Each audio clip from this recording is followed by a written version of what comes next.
Assalamualaikum warahmatullahi wabarakatuh. Good morning, sir. We have chosen number one with a climate change topic, and we would like to discuss about climate change. Who should know the climate change issue and how should this issue be introduced? But first, we're going to introduce ourselves. My name is Cindy Febriola.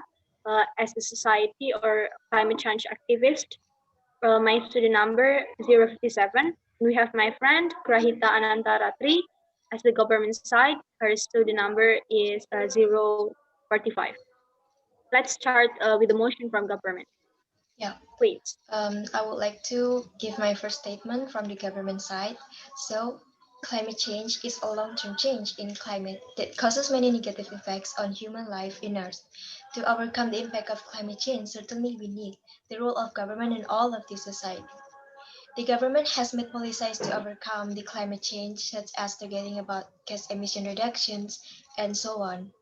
But all of these government policies won't get maximum result if society don't care and support the government activities. So, okay, I will respond right away.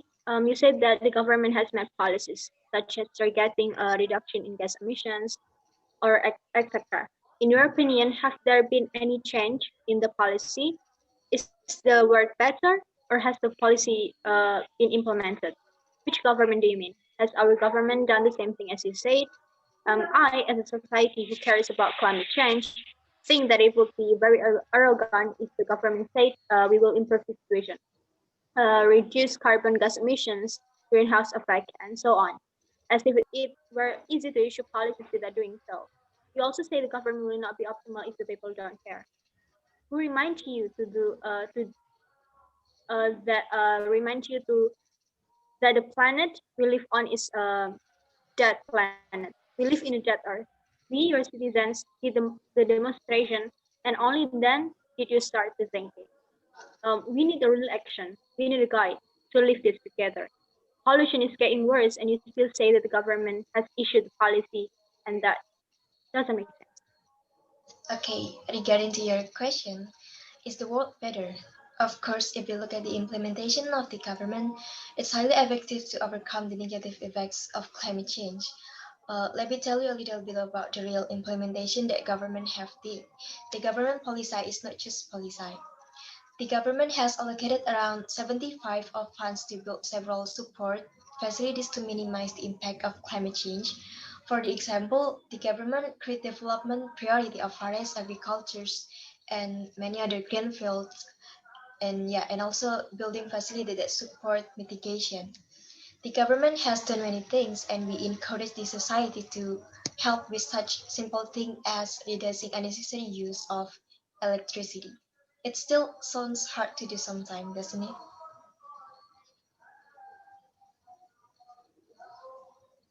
So again, I'm asking you, which government issued the policy, and who all has allocated 75% of their funds to make this and that? Are you sure that all countries in the world are actually working together and uh, work together to fight climate change? In fact, the reality in that is currently happening is very surprising.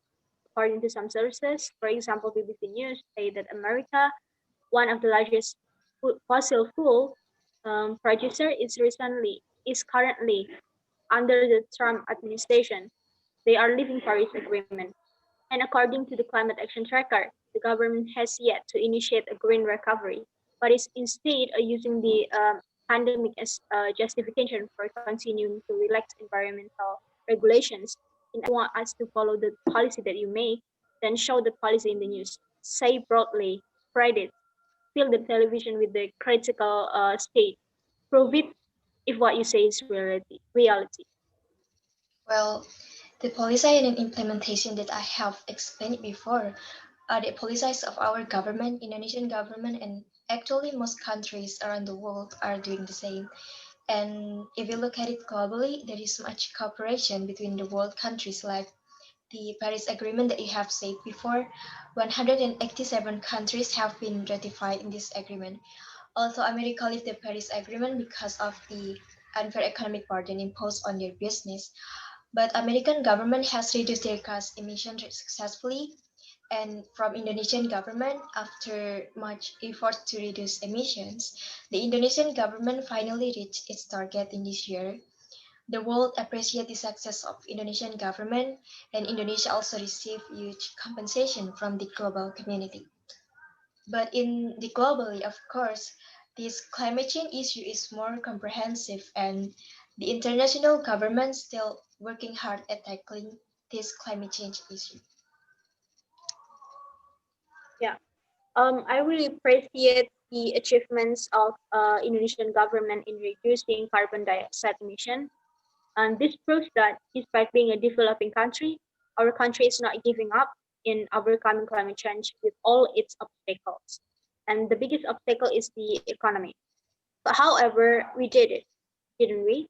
Meanwhile, as we know how great the United States of America is, its economy and society, do you believe that on an economic basis, they withdrew from the Paris Agreement?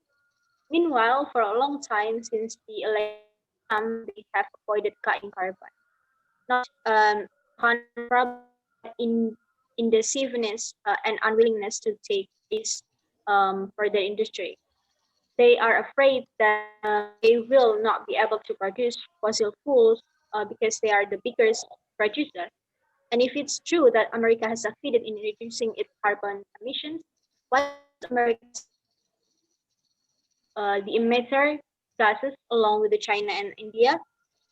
So the Kyoto Protocol and the Paris Agreement, countries agreed to reduce greenhouse gas emissions, but the amount of carbon dioxide in the atmosphere keeps rising, hitting the Earth at an alarming rate. Scientists warn that if this warming country continues unabated, it could bring environmental catastrophe to much of the world, including staggering sea level rise, record-breaking droughts and floods, and widespread species loss. There are growing concerns from experts, activists, and citizens alike that countries' commitments under these global accords are not ambitious or urgent enough. Yeah. Um, so I think we can conclude it now. From the government side, the government and every country in the world have made policies and extensive efforts to address this climate change.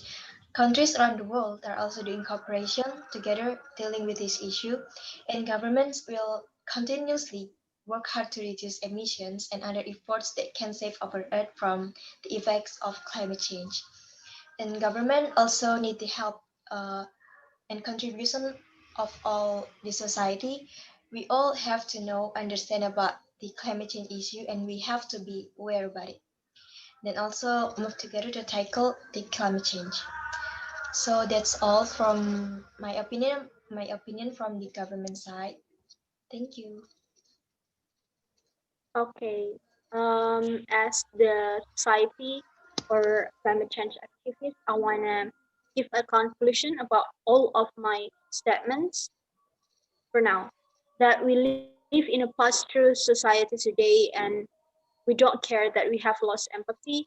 We have stopped caring for each other in a way. We have stopped thinking long term and sustainable. And that's something that goes much deeper than just climate crisis deniers. Well, I mean, the climate crisis isn't the only problem here. It is just a symptom of a larger crisis, like the loss of biodiversity, acidification of the oceans, and loss of fertile soil, and so on. And these things will not just be solved by stopping our emissions of greenhouse gases. The Earth is a very complex system. If you take one thing and put it out of balance, then that will have an impact on things beyond our comprehension. And that goes for equality as well. Humans are part of nature, and we are not doing well if we are not